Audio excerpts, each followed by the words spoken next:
हरे कृष्ण प्रिय कृष्ण भक्तबृंद आशा करी ईश्वरेर कृपाय आपनारा सकलेई भालो आछेन।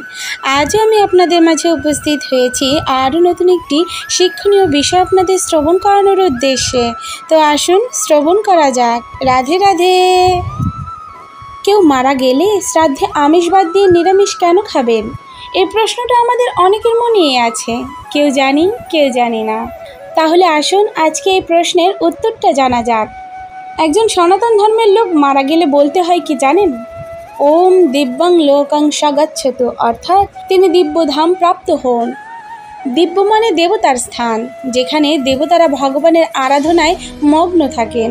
অপরদিকে মাছ মাংস মদ ইত্যাদি রাক্ষসদের খাবার।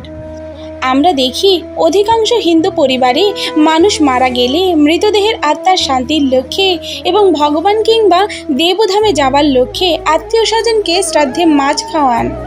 তাহলে কি বুঝলেন, এটা কি ঠিক?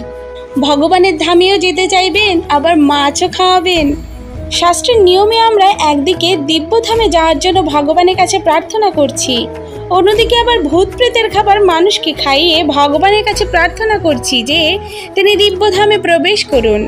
রাক্ষসদের খাবার যদি মানুষকে খাইয়ে শ্রাদ্ধে বিষ্ণুর নিয়ম অমান্য করে, রাক্ষসদের উদ্দেশ্যে শ্রাদ্ধ করি, তাহলে মৃত ব্যক্তি কি স্বর্গে যাবে নাকি নরকলোকে যাবে সেটা নিশ্চয়ই সকলে বুঝতে পারছেন।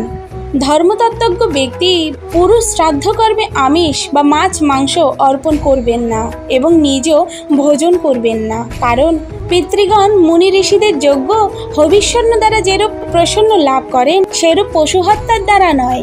সৎ ধর্ম পালনে অভিলাষী ব্যক্তির কাছে কোনো জীবকে কায়মনোবাক্যে কোনোরূপ কষ্ট না দেওয়ার মতো ধর্ম আর নেই।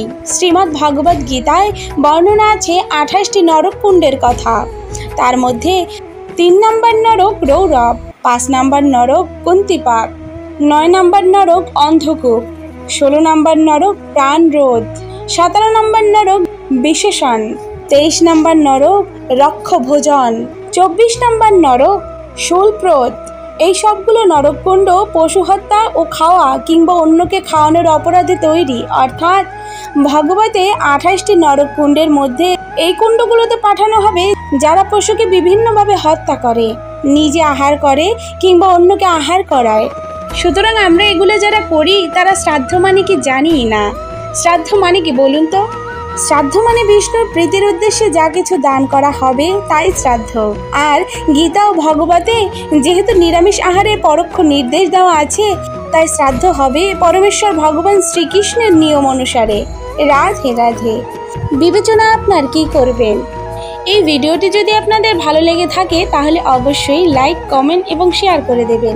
তো এরকম আরও নিত্য নতুন ধর্মীয় বিষয় জানার উদ্দেশ্যে আমাদের এই চ্যানেলটিকে সাবস্ক্রাইব করে আমাদের পাশে থাকবেন।